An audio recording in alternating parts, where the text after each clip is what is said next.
Hello मेरे प्यारे बच्चों, क्या हाल चाल। बढ़िया साहब। तो कैसे हो मेरे बब्बर शेर और शेरनियों।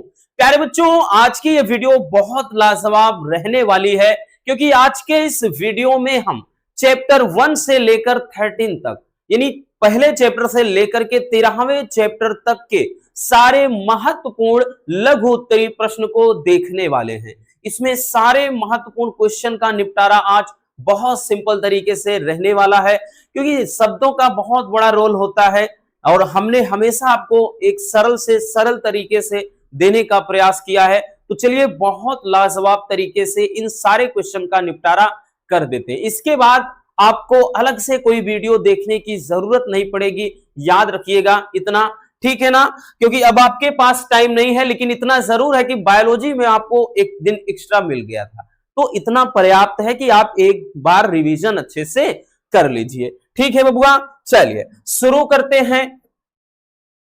चलिए पहला जो क्वेश्चन है बच्चों, वो है कि मांसल फल किसे कहते हैं। मांसल फल किसे कहा जाता है, ठीक है ना, ये अपना क्वेश्चन है और इनका महत्व बताना है। तो मांसल फल क्या होता है, देखिए नाम से ही पता चल जाएगा। आज आपको आधे से ज्यादा यहां पर क्वेश्चन जो है ना, हम एकदम सरल तरीके से एक बार में ही क्लियर करवा देंगे, क्योंकि बच्चों इसमें आपको बहुत सारे प्रश्न तो ऐसे भी हैं कि बस शब्दों की गहराई को पकड़ लीजिए। देखिए नाम है कि मांसल फल। मांसल का मतलब एक गूदादार फल, गूदादार जिसमें यानी क्या हो, रसीला हो। मांसल का मतलब रसीला जिसमें गूदादार हो। तो मांसल फल क्या होता है और इसके महत्व को समझाना है। तो देखिए ऐसे फल जिन फलों में फल भित्ति सरस और गूदेदार हो। सरस का मतलब रस से परिपूर्ण, रस से भरा हुआ, और गूदेदार हो, वे मांसल फल कहलाते हैं। और इनकी फल भित्ति को बाह्य भित्ति, मध्य फल भित्ति तथा अंतः फल भित्ति में विभाजित किया जा सकता है। और ये फल अस्फोटक होते हैं, जिस कारण से इनके बीज गूदा सड़ने के बाद ही स्वतंत्र तो होते हैं। जैसा कि आपको मालूम है, इसके पहले वाले वीडियो में हमने एक चित्र में बनाया था। आप एक आम बना लीजिए, है ना, आपने बहुत सारे ऐसे कला बनाए होंगे। जैसे आम का अगर फिगर बना लें, तो इसमें अगर इसकी स्ट्रक्चर, इसके अनुप्रस्थ काट का हम चित्र बनाएं इस तरह से, तो देखिए इसमें होता क्या है, तो जो बीच वाला भाग होता है ये क्या है, बीज है ना।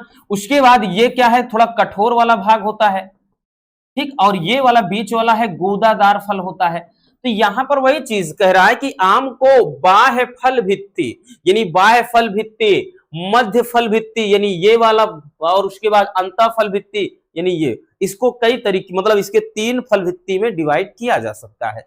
और ये क्या होते हैं कि अस्फोटक होते हैं। बोले तो ये जब गूदा इनमें सड़ता है, गूदा सब सड़ेगा तभी बीज स्वतंत्र होते हैं, ठीक है। तो आम एक मांसल फल है। आम हो गया, यहां तक कि जैसे क्या कहते हैं, संतरा वगैरह में भी होता है, पूरा सड़ जाएगा तब भी स्वतंत्र होंगे, ठीक है। अंगूर को भी माना गया है। तो ये मांसल फल होते हैं, ठीक है ना। चलिए बस ऐसे फटाफट देखते चलिए। उसके बाद दूसरा क्वेश्चन है कि सेब को आभासी फल क्यों कहा जाता है। सेब को आभासी फल क्यों कहते हैं और पुष्प का कौन सा भाग इसमें फल की रचना करता है।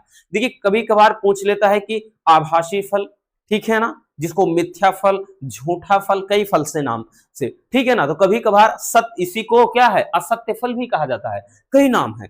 पूछा गया है सत्य फल और असत्य फल क्या है। तो सत्य फल ऐसे फल जिसमें फल का निर्माण अंडाशय के परिपक्व भाग से होता है, और असत्य फल जिसमें अंडाशय के अलावा इसमें अन्य भाग भी शामिल हो जाते हैं पुष्प के, ठीक है।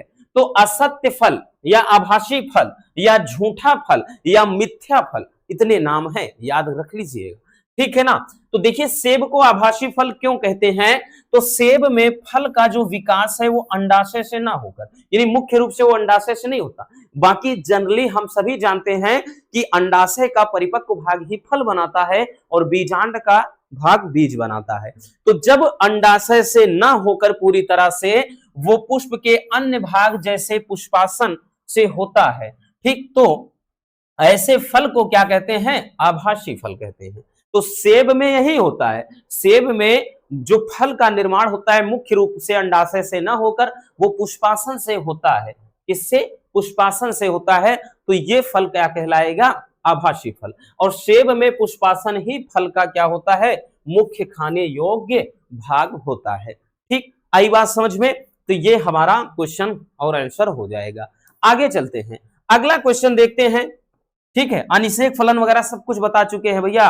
अनिषेक फलन कि ऐसा फल जिसमें बिना निषेचन के ही निर्माण हो जाए फल का, अनिषेक फल कहलाता है। ये प्रक्रिया अनिषेक फलन होती है, तो वो सब कुछ बताया गया है।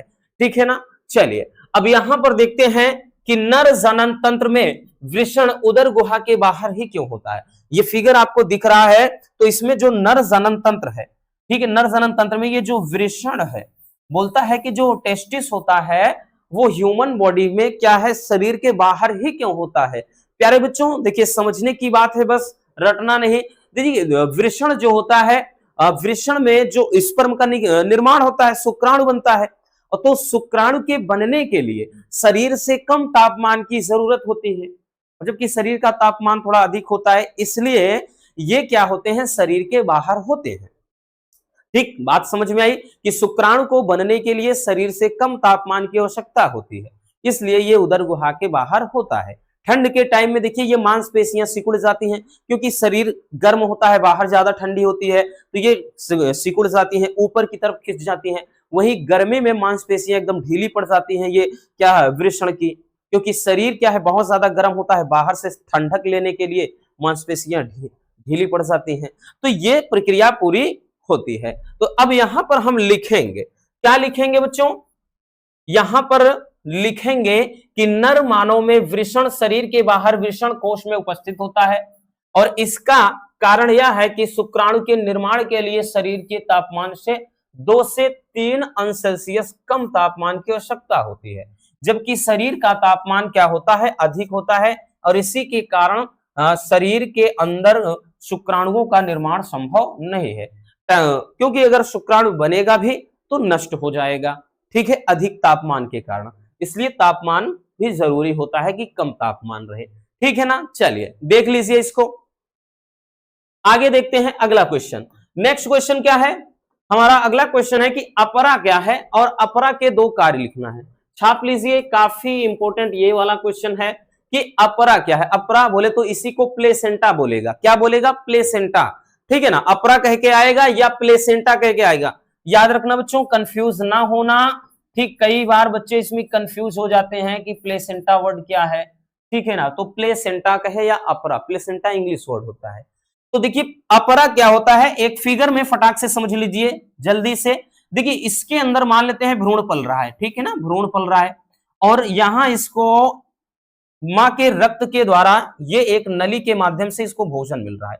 तो हम यूं कहेंगे कि वह संरचना या फिर वह अंग जिसके द्वारा भ्रूण में, जिसके द्वारा गर्भ में पल रहे भ्रूण को क्या है, पोषक पदार्थ मिलता है, तो वो अंग ही क्या कहलाएगा, अपरा कहलाएगा।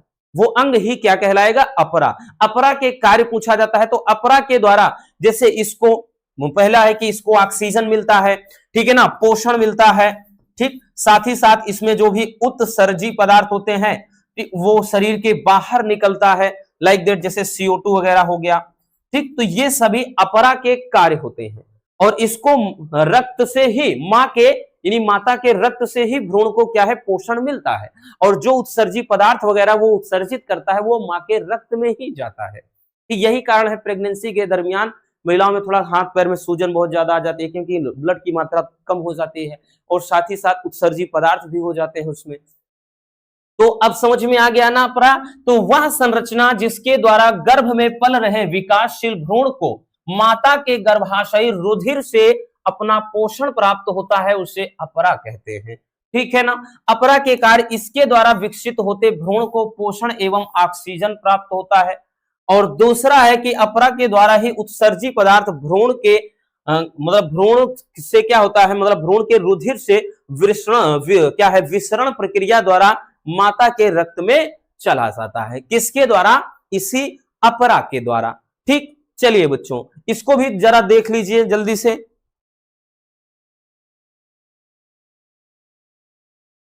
हो गया ना, आगे चलते हैं, अगला देखते हैं कि पात्र निषेचन क्या होता है, इसे संक्षेप में समझाना है।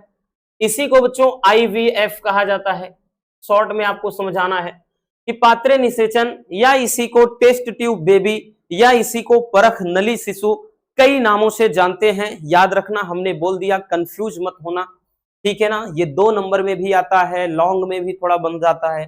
तो देखिए ये पात्रे निषेचन क्या होता है समझ जाइए, बस ऐसे सुन लीजिए मेरे प्यारे रसगुल्लों, एक बार में क्लियर हो जाएगा। हमने इसके पहले भी बताया है। देखिए जब क्या होता है कि दंपति में, दंपति यानी पति पत्नी में, कि जब पुरुष में शुक्राणु की मात्रा कम हो, पुरुष के वीर्य में शुक्राणु की मात्रा कम हो, या फिर महिला के गर्भाशय में गर्भ नहीं ठहरता, यानी कोई यूट्रस में प्रॉब्लम हो, ठीक है, तो ऐसे केसेस में क्या होता है, ठीक, ऐसे केसेस में इस तकनीक का प्रयोग किया जाता है IVF, इन विट्रो फर्टिलाइजेशन। इसमें करते क्या है, शरीर के तापमान जितने तापमान पर महिला के अंडाणु और पुरुष के शुक्राणु को लेकर एक परख नली में क्या है निषेचित कराया जाता है।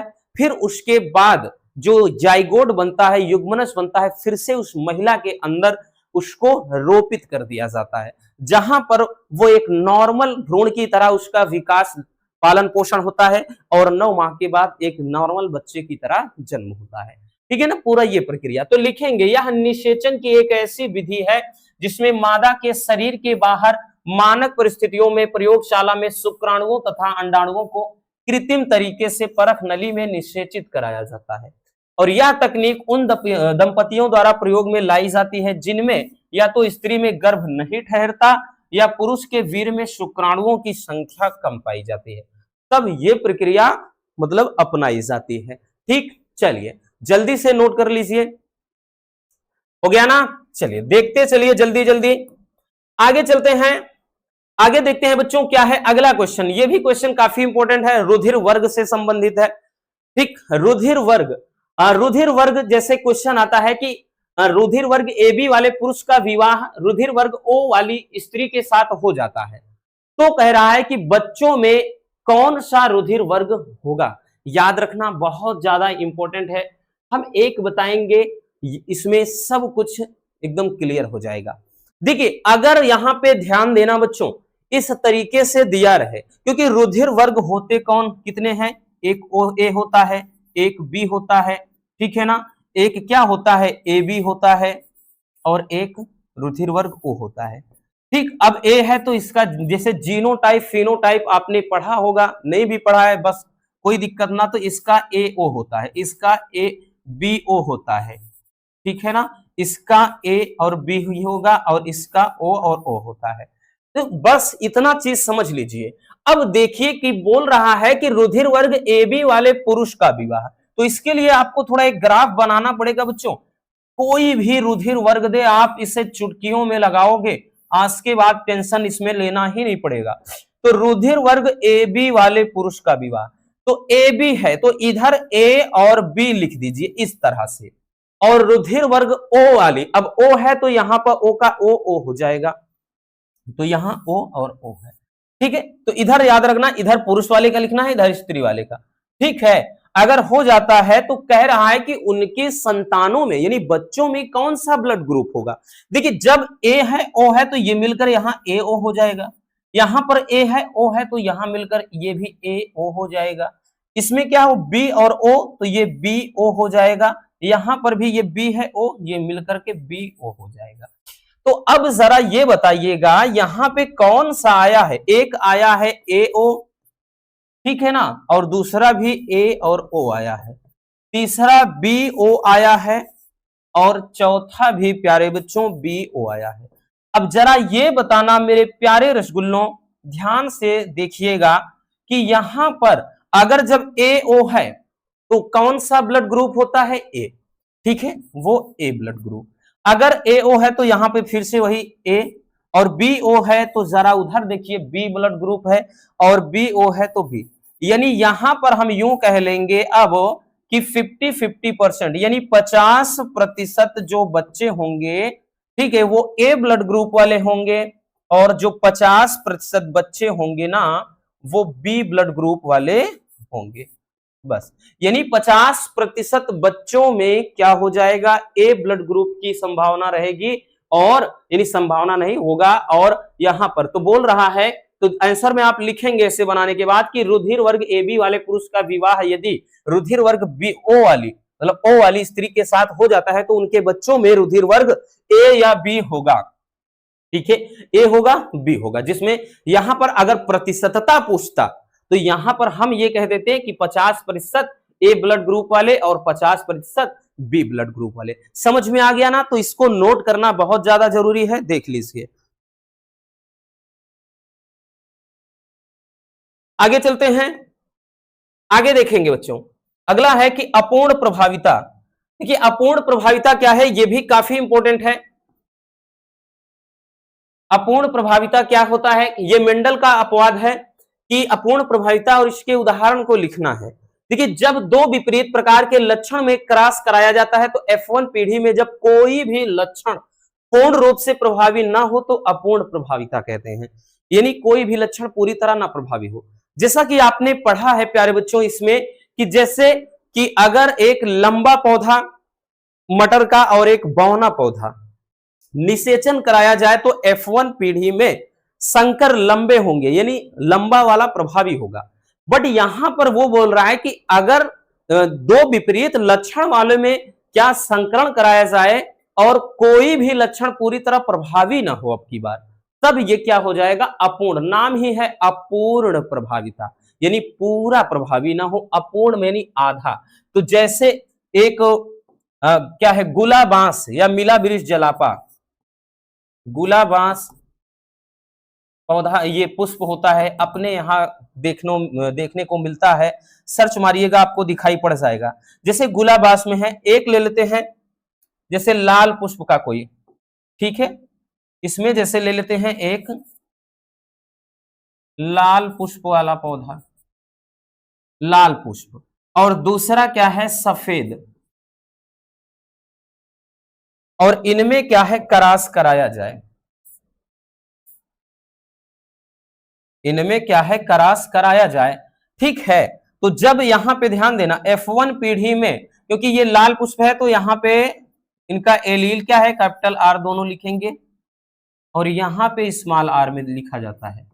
तो यहां पर ये कैपिटल R स्मॉल r, लेकिन अब की बार जो यहां पर पुष्प हो, क्योंकि यहां लाल पुष्प है और ये सफेद है, तो अगर प्रभावी है तो यहां पर संकर में ये लाल पुष्प वाला होना चाहिए। बट यहां ना तो लाल रहे ना सफेद, इसके बीच का कोई आ जाए, जैसे गुलाबी पुष्प वाला, कैसा गुलाबी पुष्प वाला कोई पौधा तैयार हो जाए, ठीक है। तो यहां पर आप देख रहे हैं तो इनके बीच का कोई लक्षण आ रहा है, तो ये प्रक्रिया ही क्या कहलाती है, अपूर्ण प्रभाविता। यहां पर जो F1 पीढ़ी है ना बच्चों, कि F1 पीढ़ी में आप देख रहे हैं कि ये क्या है, इनमें अब ना तो पूरी तरह से ये प्रभावी है ना ये प्रभावी, ठीक, यानी F1 पीढ़ी में देखिए कोई भी लक्षण प्रभावी ना हो। लेकिन जब इन्हीं में स्वपरागण कराया जाएगा तो F2 पीढ़ी में फिर से ये लाल सफेद गुलाबी सभी लक्षण दिखाई दे पड़ेंगे, ठीक है ना। चलिए, तो ये हो जाता है अपूर्ण प्रभाविता, नोट कर लीजिए।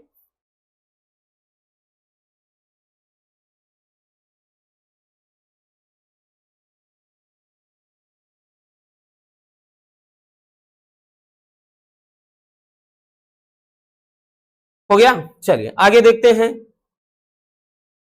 अगला क्वेश्चन देखते हैं। अगला क्वेश्चन है कि वर्णांध व्यक्ति को रेलवे ड्राइवर क्यों नहीं बनाया जाता है। अब तो एकदम से रट गया होगा ना बबुआ कि वर्णांध व्यक्तियों को रेलवे में ड्राइवर क्यों नहीं बनाया जाता है, ये आपको बताना है। तो इसका कारण क्या है, देखिए वर्णांध जो होते हैं, यानी वर्णांधता जो है वो एक एक्स सहलग्न रोग है। ये लॉन्ग वाले में 5 नंबर वाले क्वेश्चन में भी बताए हैं कि इसमें जो वर्णांधता है प्यारे बच्चों, ये कैसा है, ये एक एक्स सहलग्न रोग होता है, यानी इनका जो जीन कारक, यानी जो जीन कारक होते हैं वो एक्स गुणसूत्र पर क्या होते हैं, उपस्थित होते हैं, एक्स गुणसूत्र पर उपस्थित होते हैं, याद रखना, एक्स गुणसूत्र पर और उपस्थित होते हैं। और इनकी वाहक कौन होती हैं, तो बताए थे स्त्रियां इनकी वाहक होती हैं। और इस व्यक्ति में मतलब इस रोग से पीड़ित व्यक्ति कुछ विशेष रंगों में जैसे लाल और हरे में क्या है अंतर नहीं बता पाता है, अब जब लाल और हरे में अंतर बता ही नहीं पाएगा तो जाहिर सी बात है, तो वो ना सिग्नल वही है, ना तूने सिग्नल देखा ना मैंने सिग्नल देखा, एक्सीडेंट हो गया रब्बा रब्बा। तो यहां पर जाहिर सी बात है कि पता चले कि लाल दिखाना है हरी दिखा दो, हरी दिखाना है लाल झंडी दिखा दो, तो हो जाएगा दिक्कत। ठीक है, तो इसी कारण से क्या होते हैं, वर्णांधता से जो पीड़ित व्यक्ति होते हैं वो रेलवे में ड्राइवर या फिर सिग्नल पर भी ये जॉब नहीं कर सकते। ठीक, याद रखना कि भाई दुर्घटना की संभावना बढ़ जाएगी। तो यहां पर वही चीज लिखेंगे कि वर्णांधता से पीड़ित व्यक्ति लाल व हरे रंग में अंतर नहीं बता पाता। इसका जीन जो होता है एक्स गुणसूत्र पर उपस्थित होता है और मादा इसकी वाहक होती है। ऐसे व्यक्तियों को रेलवे ड्राइवर नहीं बनाया जाता, अन्यथा उचित रेलवे सिग्नल न पहचान पाने के कारण रेल दुर्घटना की संभावना हो जाती है। ठीक है, समझ में आ गया ना? तो ये होता है कारण। चलिए अगला क्वेश्चन देखते हैं। अगला क्वेश्चन देखते हैं, बट उसके पहले थोड़ा हम एक घूंट पानी पी लें भाई, गला सूखने लगा है।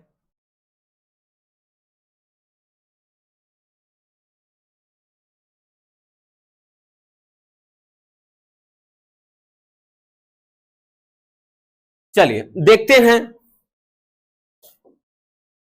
कह रहा है कि डीएनए अणु की संरचना में 4 गैफ का नियम काफी इंपॉर्टेंट ये भी है कि 4 गाफ कहता है या कहीं कहीं 4 गैफ आता है। तो देखिए डीएनए अणु की संरचना में 4 गैफ का नियम क्या होता है। तो 4 गैफ का जो नियम है बड़ा आसान है, कुछ नहीं समझना विशेष। देखिए 4 गैफ का जो नियम है वो ये कहता है, कुछ बातें हैं ध्यान दीजिए। 4 गैफ के नियम के अनुसार पहला कि डीएनए अणु में प्यूरिन और पिरिमिडीन क्षार बराबर होते हैं। कौन कौन? प्यूरिन, पहला पॉइंट बोल रहा है कि प्यूरिन क्षार जो होता है, ठीक है, यानी प्यूरिन जो क्षार होता है वो किस क्षार के, वो पिरिमिडीन क्षार के बराबर होता है।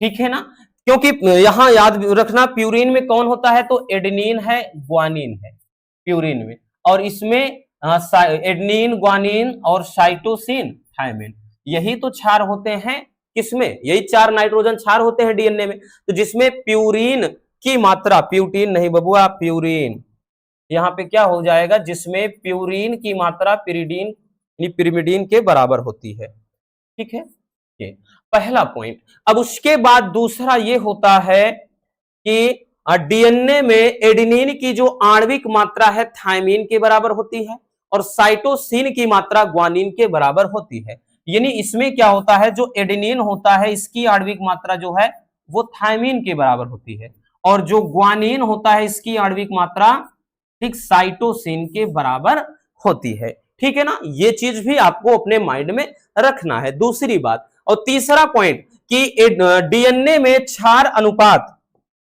डीएनए में क्षार अनुपात प्रत्येक जाति के लिए एक विशिष्ट होता है और उस जाति के सभी सदस्यों में समान होता है। जैसे अगर हम इनका रेशियो देखें A plus T, adenine plus thymine का, तो ये रेशियो बराबर हो जाएगा ग्वानिन प्लस साइटोसिन का, और इस पे न्यूमेरिकल भी बनते हैं। ठीक है, इस पे क्वेश्चन ऐसे दे देता है बच्चों कि यहाँ पे पूछता है कि डीएनए अणु में एडेनिन की मात्रा 40% है, तो साइटोसिन की मात्रा बताइए। तो आपको ये 4 गैफ का नियम लगाकर ही निकालना होता है कि अगर एडेनिन 40% है तो इसका मतलब थायमिन 40% हो जाएगा। अब दोनों मिलाकर क्या है, यहाँ पे क्या हो जाएंगे 80%, अब बाकी बचा इसमें 20%, अब 20-20 में आप आधा कर दीजिए। तो ऐसे आपको दिमाग लगा करके लगाना होता है, इसमें क्वेश्चन ऐसे बनता है। ठीक है, याद रखिएगा। चलिए जल्दी से इसको देख लीजिए, काफी इंपॉर्टेंट क्वेश्चन है ये।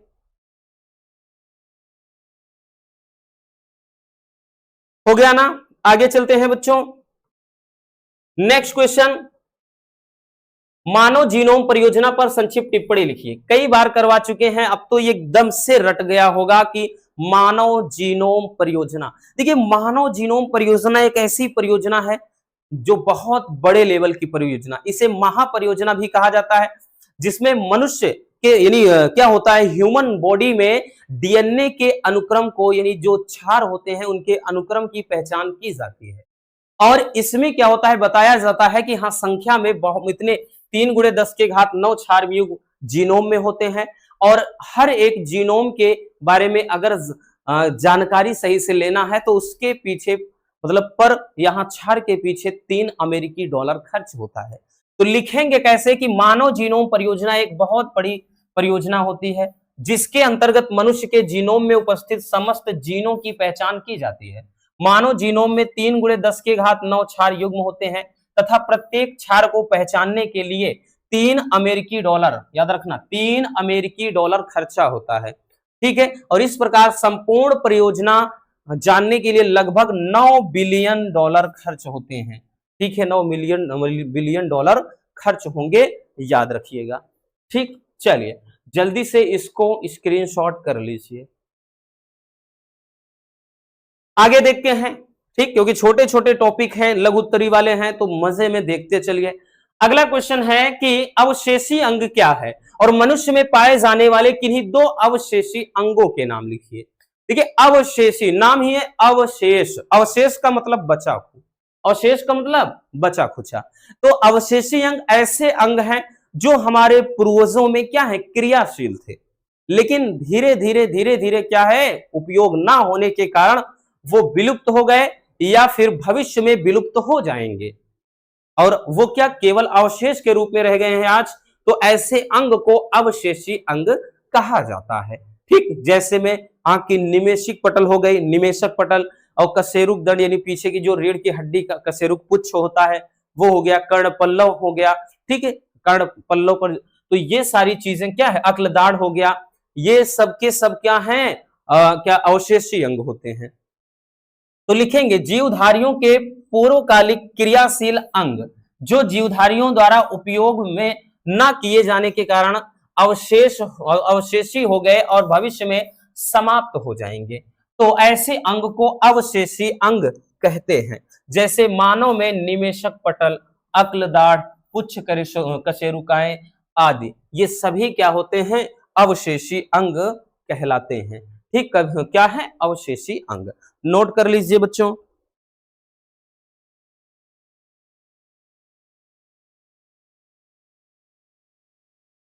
हो गया, आगे देखते हैं।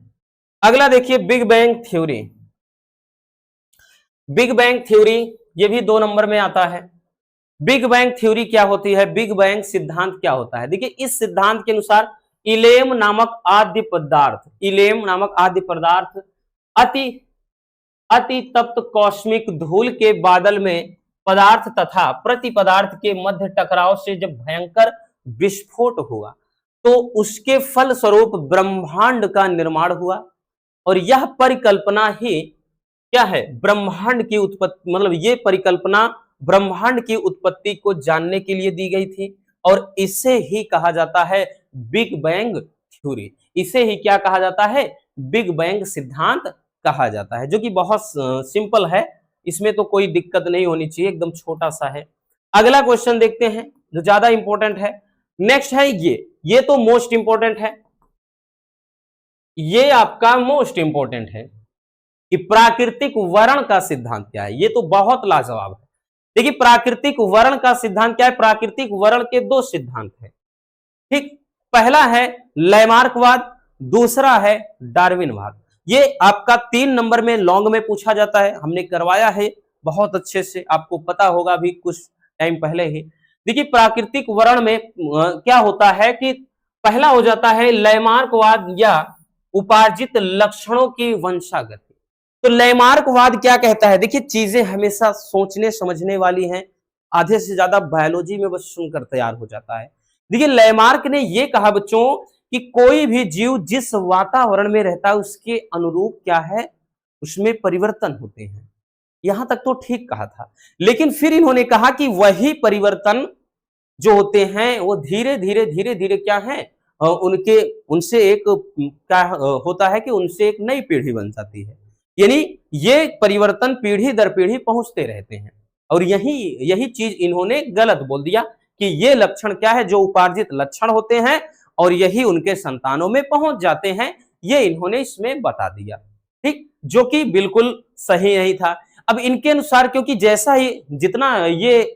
जैसे इन्होंने इतना कुछ कहा तो बहुत सारे वैज्ञानिक थे कि इन पर हावी हो गए, क्योंकि इन्होंने ये कहा था ना कि जो अंग, यहाँ पे ये बोला था कि जिस अंग का प्रयोग होगा वो विकसित होगा, जिसका नहीं होगा विलुप्त हो जाएगा।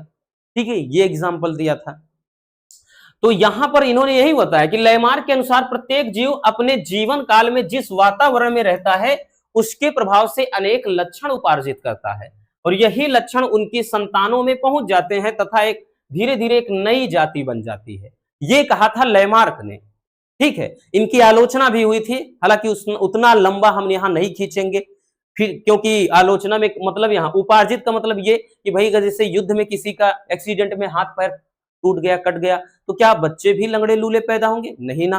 फिर उसके बाद जैसे वहां पे भाई अगर जैसे किसी का कोई जिम करने वाला बंदा है, हाथ पैर एकदम सॉलिड है, मसल्स हैं, तो क्या पहलवान की संतान पहलवान पैदा होगी? नहीं ना। लेकिन इनके अनुसार तो होना चाहिए, इसलिए जमकर विरोध किया। तो ये वर्ण का, प्राकृतिक वर्ण का पहला सिद्धांत। दूसरा है डार्विनवाद या प्राकृतिक चयन का सिद्धांत। यही सिद्धांत सही था। तो इन्होंने ये बताया कि डार्विनवाद के अनुसार क्या होता है कि जनसंख्या बढ़ने पर पादपों तथा जंतुओं में संघर्ष होता है। ठीक, यानी जीवों के बीच संघर्ष होगा तथा प्रकृति द्वारा योग्यतम का चयन होगा। योग्यतम का मतलब यही कि उस संघर्ष में यानी जीवों के बीच स्पर्धा होगी, कंपटीशन होगा, और उसमें कि जो जीव अपने आप को वातावरण के अनुकूल ढाल पाएगा वही लंबे समय तक जिएगा, और जो जीव अपने आप को वातावरण के अनुकूल नहीं रख पाएगा वो धीरे धीरे विलुप्त हो जाएगा। ठीक, तो ये मोस्ट इंपॉर्टेंट है, नोट कर लीजिए।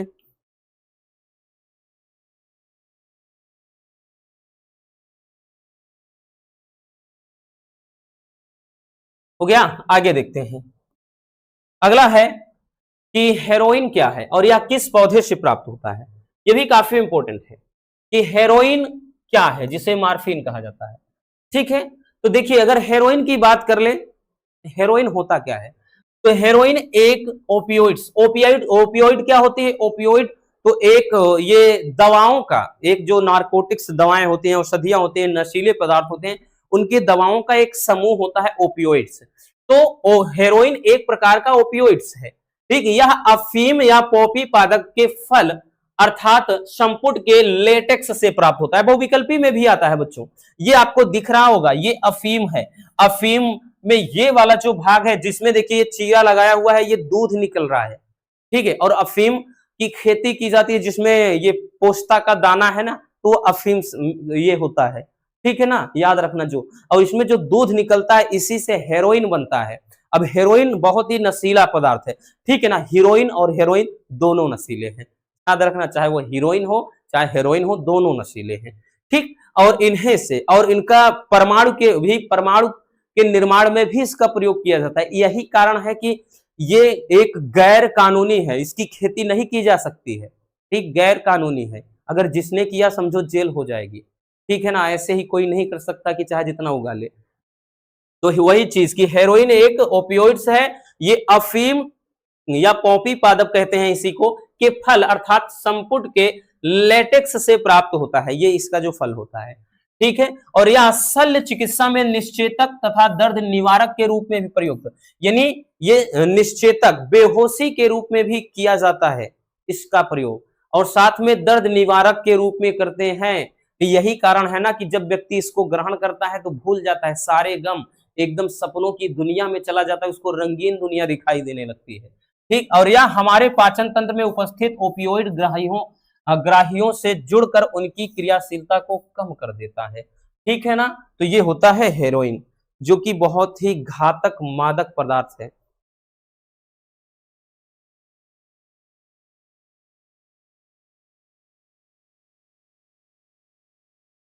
हो गया बच्चों, चलिए अब हम देखते हैं नेक्स्ट क्वेश्चन को। हमारा अगला क्वेश्चन क्या है? चलिए अगला क्वेश्चन है कि प्रतिजैविक किसे कहते हैं और मानव के लिए प्रतिजैविक का क्या महत्व होता है। मोस्ट इंपॉर्टेंट है बच्चों, याद रखिएगा। प्रतिजैविक क्या है, बहुत ज्यादा इंपॉर्टेंट है। और प्रतिजैविक ना पूछकर कभी कभार इसको हिंदी में ही पूछता है कि एंटीबायोटिक क्या है। ये कई बार पूछा है ऐसे ही, एंटीबायोटिक क्या है, तो अंग्रेजी वर्ड को ही हिंदी में पूछ लेता है। तो याद रखना, घबराना मत कि पता चले अरे सर जी आपने तो प्रतिजैविक पढ़ाया था, एंटीबायोटिक कहां से आ गया। तो है वही चीज, अब देखिए जो ये प्रतिजैविक होता है एंटी, एंटी का मतलब ये होता है विरोधी, एंटी का मतलब ही होता कि विरोधी। अब देखिए एंटीबायोटिक होते क्या हैं, एंटीबायोटिक ये ऐसे सूक्ष्म जीव होते हैं जो विभिन्न प्रकार के जीवाणुओं या कवक से तैयार किए जाते हैं, जो अन्य हानिकारक सूक्ष्म जीवों के वृद्धि व विकास को रोकते हैं, यानी शरीर में प्रवेश करने वाले अन्य हानिकारक सूक्ष्म जीवों के क्या है, वृद्धि को रोकते हैं, ठीक है ना। और याद रखना इसकी जो खोज किया था, और यह आपके लिए क्वेश्चन हम दे रहे हैं, खोज किसने किया था ये आप कमेंट करिएगा, क्योंकि इसके पहले भी इसके पहले वाली ही वीडियो में हमने बताया है, ठीक, कि प्रतिजैविक की खोज किसने किया था। और ये भी बता दे रहे हैं कि सर्वप्रथम पेनिसिलिन नामक प्रतिजैविक की खोज किया गया था, किसने किया था आप बताइएगा।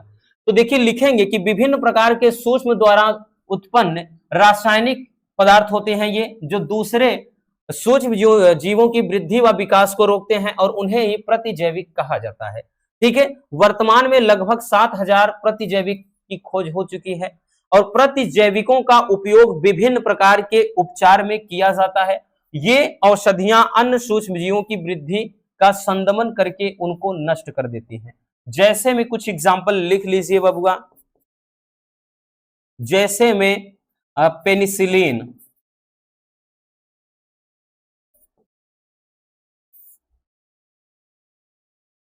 पेनिसिलिन, उसके बाद स्ट्रेप्टोमाइसिन, स्ट्रेप्टोमाइसिन, नियोमाइसिन, ठीक, आदि, रेमाइसिन सब आ जाएगा। तो ये क्या होते हैं, प्रतिजैविक होते हैं, ठीक है। तो ये होता है प्रतिजैविक और प्रतिजैविक के नाम, ठीक है। और आपको कमेंट कर देना है कि खोज किसने किया था।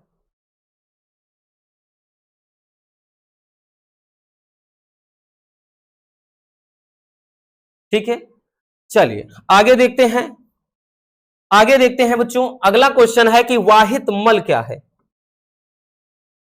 वाहित मल से आप क्या समझते हैं, वाहित मल के लिए हमारे मतलब वाहित मल हमारे लिए किस प्रकार से हानिकारक होता है।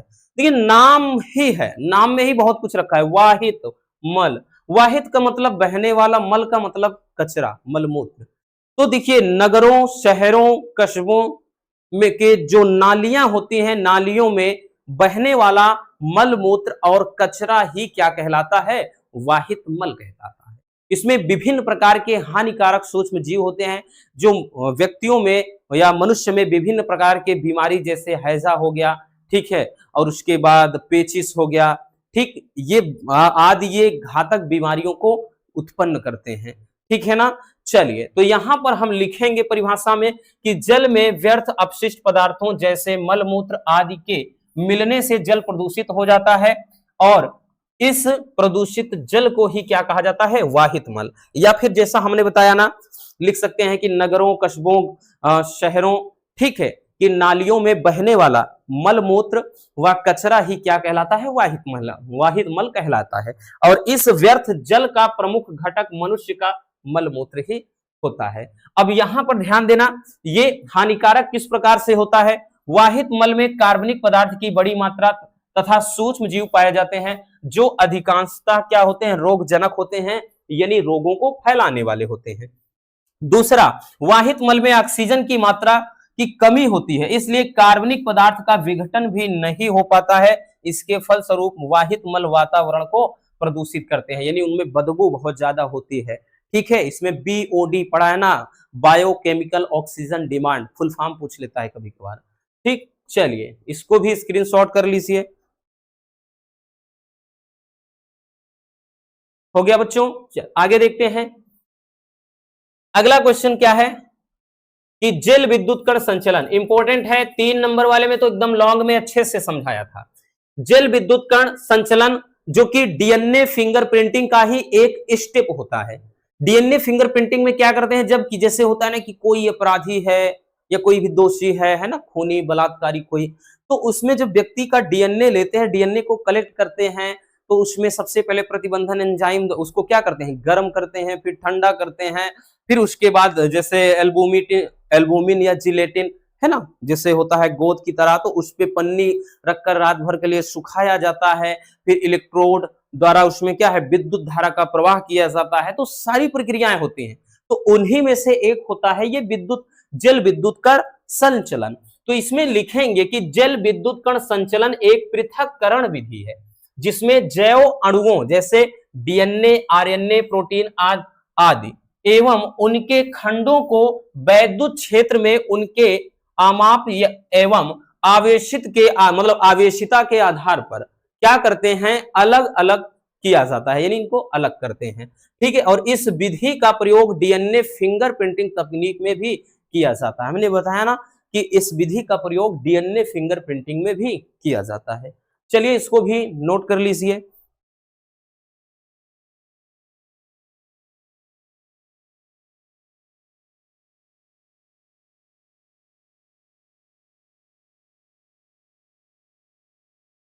हो गया बच्चों, आगे देखते हैं। अगला क्वेश्चन है कि अनुप्रवाह संसाधन पर संक्षिप्त टिप्पणी लिखिए। अनुप्रवाह संसाधन क्या होता है? देखिए ये प्रीवियस ईयर में पिछले 1 साल 2 साल से नहीं आ रहा है, इसलिए संभावना और भी ज्यादा है 2026 के लिए।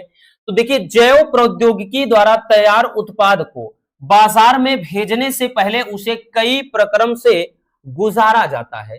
इन जो प्रकारों में पृथक्करण, शोधन आदि ये क्या है, सम्मिलित होते हैं और इसे ही सामूहिक रूप से अनुप्रवाह संसाधन कहते हैं। और उत्पाद को उचित परिरक्षक के साथ संरूपित किया जाता है और औषधि के मामले में ऐसे संरूपण को ही चिकित्सीय परीक्षण से गुजारते हैं। देखिए एक सरल शब्दों में समझिएगा, जैसे आपके घर में भाई कोई भी फल है, सब्जी है या कोई चीज आप फसल उगाते हैं, तो आप डायरेक्टली नहीं, उसको कई प्रक्रिया से गुजारते हैं ना। जैसे धान की कटाई हुई तो धान आप काटेंगे, फिर उसके बाद काटने के बाद उसको सटकना होता है, ठीक है, उसको फिर सुखाते हैं, धान सूख जाता है, फिर पंखा लगा करके उसमें जो भी अन्न पराल वगैरह होते हैं, यानी जो भी उसमें और भी कहते हैं ना कि जैसे मिट्टी धूल जो भी है उसको अलग किया जाता है। अलग करने के बाद उसको क्या है दराते हैं, हमारे यहाँ बोला जाता है दराते हैं, तब जाकर वो चावल बनता है, यानी साफ कराते हैं, तब जाकर के मार्केट में आप चावल ले जाकर बेचोगे। तो यहां पर आप देखें तो वही चीज कह रहा है कि कोई भी जैसे संसाधन, इतना याद रखना कि जैव प्रौद्योगिकी द्वारा तैयार किया मतलब तैयार क्या है उत्पाद को जब बाजार में पहुंचाना है तो बाजार में पहुंचाने से पहले उसे कई प्रक्रिया द्वारा गुजारा जाता है। ठीक है, उसमें जैसे पृथक्करण और शोधन, ठीक है, शोधन पृथक्करण में क्या है अलग करना, ठीक, और शोधन ये प्रमुख रूप से सम्मिलित होता है, तब जाकर के क्या है उसे अच्छे से उत्पाद को तैयार करके मार्केट तक पहुंचाया जाता है। ठीक, समझ में आ गया? चलिए नोट कर लीजिए, आगे देखते हैं बच्चों।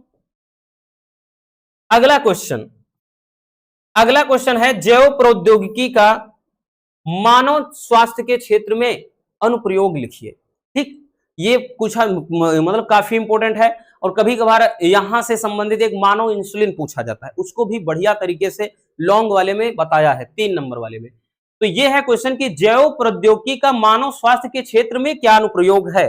तो जैव प्रौद्योगिकी जिसको जीनी अभियांत्रिकी या फिर जीनी इंजीनियरिंग कई नाम से, बायोटेक्नोलॉजी, ठीक है, कई नाम से जानते हैं। तो इसका मानव जीवन में क्या उपयोग है? पहला तो है टीका उत्पादन में, यानी टीका बनाने में भी विभिन्न प्रकार के जैसे कागा गाय, मीरा बकरी मतलब बकरी, डॉली भेड़, चूहा, ये सब ऐसे होते हैं जिनके द्वारा क्या है विभिन्न प्रकार की औषधियां बनाई जाती हैं। ठीक, तो ये मनुष्य के लिए ही सहायक है। तो इसमें टीका, जैसे टीका वैक्सीन का टीका हो गया, सर्प का टीका हो गया, ठीक, मतलब कोविड का टीका, सर्प का टीका, ठीक है ना, रेबीज वगैरह का टीका, जितने टीका बनते हैं तो वो सूक्ष्म जीवों द्वारा तैयार किए जाते हैं। अब सूक्ष्म जीवों द्वारा तैयार किया जाता है तो किस विधि द्वारा? जैव प्रौद्योगिकी द्वारा। तो पहला हो गया टीका उत्पादन में। दूसरा स्टेरॉइड तथा इंसुलिन हार्मोन के उत्पादन में, जैसा कि बताया ना इंसुलिन हार्मोन जो कि हमारे शरीर में, ठीक है ना, ये कहां से, तो ये अग्नाशय की जो बीटा कोशिकाएं होती हैं यानी लैंगरहैंस की दूपिकाओं में, वहां से स्रावित होता है, अल्प स्रावित होता, मधुमेह रोग हो जाता है। तो इसे सबसे पहले क्या है सुअर व गाय से प्राप्त किया जाता था, लेकिन बाद में ये बहुत सारे लोगों में जैसे एलर्जी वगैरह होने लगी थी, तो एली लिली नामक वैज्ञानिक ने ई कोलाई से इसे प्राप्त किया। तो ये भी तो हो गया ना, किसके द्वारा? जैव प्रौद्योगिकी के द्वारा ही ये सब सफल हो पाया। तीसरा, गर्भावस्था में रोग की जानकारी में, ठीक। और चौथा है एड्स, थैलेसीमिया, एनीमिया आदि के रोगों की पहचान करने में। तो ये सभी क्या है? जैव प्रौद्योगिकी का मानव स्वास्थ्य के क्षेत्र में अनुप्रयोग है। चलिए जल्दी से नोट कर लीजिए।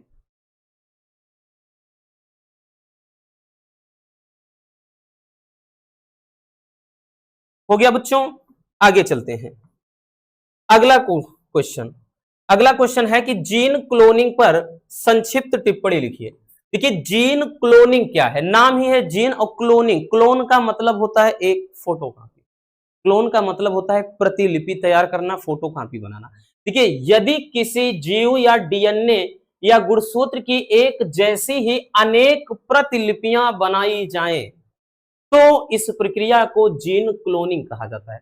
क्लोन का मतलब ही होता है उसका डुप्लीकेट बना देना, फोटोकॉपी बना देना, हूबहू उसकी एक और प्रतिलिपि तैयार कर देना। तो वही चीज यहां पर है कि यदि किसी जीव या डीएनए या गुणसूत्र की एक जैसी ही अनेक प्रतिलिपियां तैयार कर दी जाएं, तो इस प्रक्रिया को जीन क्लोनिंग कहा जाता है। ठीक, जैसे रोबोट 2.0 में आया था ना चिट्टी, उसमें बहुत सारे बन गए थे। तो तथा प्रत्येक प्रतिलिपि को क्लोन कहा जाता है, और पीसीआर उपकरण से यह क्रिया संभव हो पाई है, और यह विधि सबसे सरल और उपयोगी, क्योंकि पीसीआर में बताया था, पीसीआर फुल फॉर्म पूछता है, पीसीआर का फुल फॉर्म भी पूछता है बच्चों, याद रखिएगा पीसीआर का क्या होता है?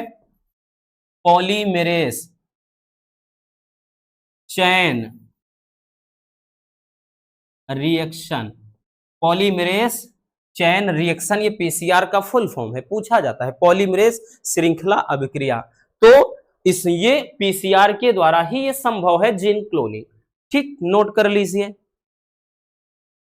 हो गया? आगे चलते हैं, आगे आते हैं अगले क्वेश्चन पर कि समष्टि और समुदाय के बीच में क्या अंतर होता है, या ऐसे पूछेगा परिभाषा की तरह, समष्टि और समुदाय क्या है? ठीक है, समष्टि और समुदाय को परिभाषित कीजिए। समष्टि और समुदाय, देखिए समष्टि का मतलब होता है पॉपुलेशन, आबादी, ठीक है ना, जनसंख्या, समझ रहे हैं बच्चों?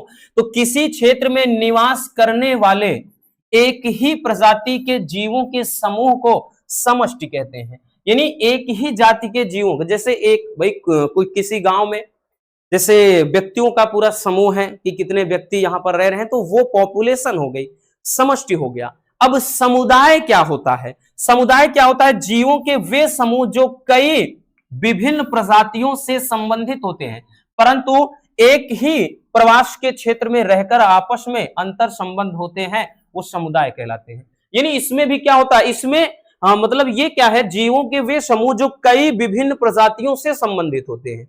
समुदाय में सब आते हैं, ठीक है ना, समुदाय में एक ही प्रजाति के जीव नहीं आते हैं, जबकि समष्टि में, पॉपुलेशन में, इसमें क्या होता है? एक ही प्रजाति का जीव आएगा, लेकिन समुदाय में कई विभिन्न प्रजातियों के समूह मतलब जीव आएंगे, यही अंतर होता है। जैसे इसमें मनुष्य आ गया तो मनुष्य, ठीक है ना, ऐसे जैसे कुत्ता आ गया तो कुत्ता अकेले का, भेड़ आ गया तो भेड़ अकेले का, ठीक है, गाय आ गया गाय अकेले का, लेकिन इसमें नहीं, जैसे मनुष्य है, कुत्ता है, ठीक है, गाय है, तो सब ये मिल जाते हैं, तब समुदाय होता है। आई बात समझ में? चलिए बच्चों नेक्स्ट क्वेश्चन देखते हैं। अगला क्वेश्चन क्या होता है? अगला क्वेश्चन है परभक्षण पर टिप्पणी लिखिए कि परभक्षण क्या है। देखिए पर का मतलब दूसरे को, भक्षण मतलब मारकर खा जाना, ठीक। तो ऐसे जीव जो दूसरे जीव को मार कर खा जाता है उसे परभक्षी जीव कहते हैं, और इस प्रक्रिया को परभक्षण कहते हैं। यानी जो जीव क्या है? मारता है, ठीक है ना, याद रखना, और जो जीव दूसरे जीव को मारकर खा जाता है उसे क्या कहा जाता है? जैसे मतलब जिसका जैसे शिकार हो जाता है तो वो भक्ष्य कहलाता है, ठीक है, याद रखना। तो यहां पर परिभाषा में लिखेंगे कि परभक्षण एक विशिष्ट प्रकार का ये सक्रिय अंतर संबंध है जिसमें एक जीव दूसरे जीव को मारकर खा जाता है। वह जीव जो दूसरे जीव को मारकर खा जाता है ठीक है, या शिकार करता है, उसे क्या है, परभक्षी कहा जाता है। ठीक, वो परभक्षी होता है या शिकारी कह लें उसे। ठीक है, और जबकि वह जीव, ठीक, जिसे खाया जाता है या जिसका शिकार हो जाता है, वो क्या कहलाता है, भक्ष्य कहलाता है या शिकार कहलाता है। ठीक, जो मारकर खाएगा वो शिकारी, और जिसका, भाई जिसको मारकर खाया जा रहा है वो शिकार हो जाएगा। ठीक, तो याद रखना, इसमें रटने की जरूरत नहीं है, ये तो एकदम आसान है। अब इसमें शाकाहारी आता है तो ऐसा जीव जो शाक सब्जी खाता है शाकाहारी। मांसाहारी की परिभाषा आ गया तो ऐसा जीव जो मांस मतलब जो मांस का सेवन करता है वो मांसाहारी। ठीक है, फिर अपघटक इसमें परिभाषा आता है, तो ऐसे सूक्ष्म जीव जो क्या करते हैं, जो उत्पादक और उपभोक्ता का अपघटन करके उससे अपना भोजन प्राप्त करते हैं, अपघटक कहलाते हैं। उत्पादक क्या है, तो हरे पेड़ पौधे उत्पादक हैं, यानी जो अपना भोजन का निर्माण स्वयं करते हैं। उपभोक्ता क्या है, जो अपने भोजन का निर्माण स्वयं ना करके वो उत्पादक पर निर्भर होते हैं। तो इस तरीके से इसमें सारे अपने से बनाकर लिख सकते हो, इस चैप्टर के जितने हेडिंग हैं याद रखिएगा। अगला क्वेश्चन देखते हैं। अगला क्वेश्चन है कि पारिस्थितिक तंत्र क्या होता है और इसके घटक के नाम लिखना है। चलिए, तो देखिए पारिस्थितिक तंत्र क्या होता है। पारिस्थितिक तंत्र वह तंत्र होता है जो पर्यावरण के जैविक तथा अजैविक सभी घटकों के परस्पर संबंध तथा प्रतिक्रियाओं द्वारा व्यक्त होता है। और पारिस्थितिक तंत्र प्रकृति की एक क्रियात्मक इकाई होती है, और इसके तंत्र में यानी घटक में जैविक और अजैविक घटक आते हैं। जैविक घटक में कौन कौन होता है, तो अभी बताया ना। जैविक घटक के अंतर्गत उत्पादक आता है, उपभोक्ता आता है, उसके बाद इसमें क्या आता है, अपघटक आता है। ठीक है, अजैविक में कौन सा आता है, अजैविक में जैसे हो गया कार्बनिक और एक हो गया अकार्बनिक। ठीक है, अकार्बनिक। ठीक, यानी इसके अंतर्गत यही वो आते हैं ना, जैसे अजैविक घटक में हवा वायु हो गया। ठीक है, जैसे होता है ना जैविक और अजैविक में। ठीक, इसमें सब रहेंगे, कार्बनिक अकार्बनिक में जो मनुष्य द्वारा निर्मित है, साथ में हवा हो गया, जल हो गया, मिट्टी हो गया, सब आएंगे। ठीक है, और जैविक में तो पेड़ पौधे हो गए, बाकी अन्य जीव जंतु सब आ जाएंगे, सूक्ष्म जीव जितने हैं वो जैविक में। ठीक है ना, चलिए देख लीजिए, आगे देखते हैं बच्चों। अगला क्वेश्चन देखिए। अगला क्वेश्चन है कि अपमार्जक तथा अपघटक की परिभाषा दी। देखिए इसके पहले बता भी चुके हैं। अपमार्जक क्या है, तो वे बड़े जीव जो जंतुओं के मृत शरीर को खाते हैं अपमार्जक कहलाते हैं। तो जो जंतुओं के मृत शरीर को, ठीक, जैसे गिद्ध हो गया, लकड़बग्घा आदि। और अपघटक में क्या है, अभी हमने बताया ना, अपघटक क्या होते हैं, जो जैसे उत्पादक और उपभोक्ता यानी हरे पेड़ पौधे हों चाहे जीव जंतु हों, उनको अपघटित करके उनके शरीर से क्या है भोजन ग्रहण करते हैं। तो यानी वे जीव जो मृत पादप या जंतु शरीर को अपघटित करके उससे भोजन प्राप्त करते हैं अपघटक कहलाते हैं। जैसे जीवाणु, कवक आदि, ये सब आ जाएगा अपघटक के अंतर्गत। चलिए देख लीजिए।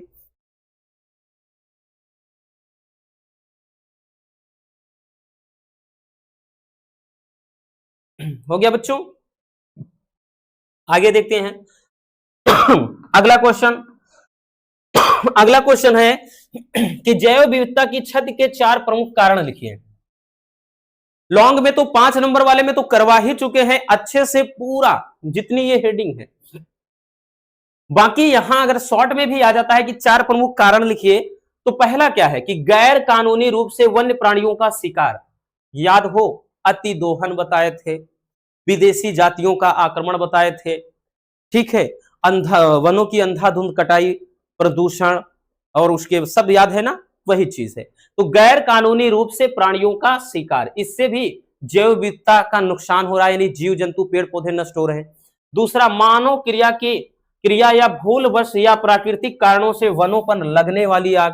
ठीक है ना, यानी आवासीय विखंडन तो हो ही रहा है, वनों की कटाई वगैरह तो हो ही रही है, लेकिन यहां पर क्या है, जैसे जाने अनजानों में मनुष्यों की क्रिया विधि द्वारा आग लग जाए, अगला है प्रदूषण, तो प्रदूषण के द्वारा भी क्या है, जैव विविधता नष्ट हो रही। अगला है वनों की अंधाधुंध कटाई, और ये तो आज के टाइम में सबसे बड़ा कारण है, क्योंकि इतनी तेजी से वन, ठीक है, हर वर्ष बात कर लें तो हजारों हेक्टेयर के वन काटे जा रहे हैं, ठीक है, बस कहीं कहीं फैक्ट्री डालने के लिए, तो कहीं सड़क बनाने के लिए, कहीं रेल लाइन बनाने के लिए वनों की अंधाधुंध कटाई ही तो हो रही है, ठीक है।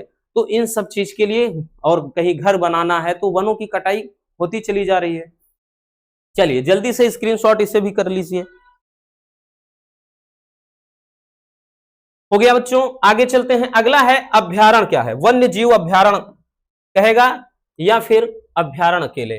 तो देखिए वन्य जीव अभ्यारण्य होता क्या है, वन्य जीव अभ्यारण्य वह क्षेत्र होता है जहां पर वन्य जीवों का संरक्षण किया जाता है, यानी जीव जंतुओं का संरक्षण करते हैं, उनके बचाव का काम करते हैं।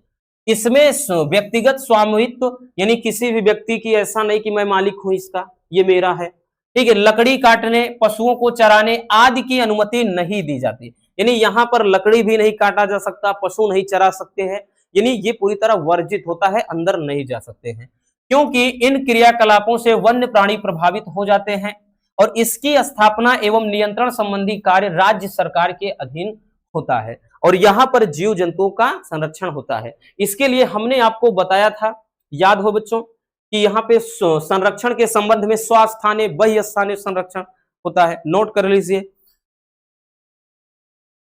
हो गया, तो बस आज के इस वीडियो में इतना ही। मिलते हैं किसी और ऐसे शानदार लाजवाब टॉपिक के साथ। Love you, bye bye, take care. हाँ, एक प्यारा सा कमेंट बॉक्स में छोड़ दीजिएगा।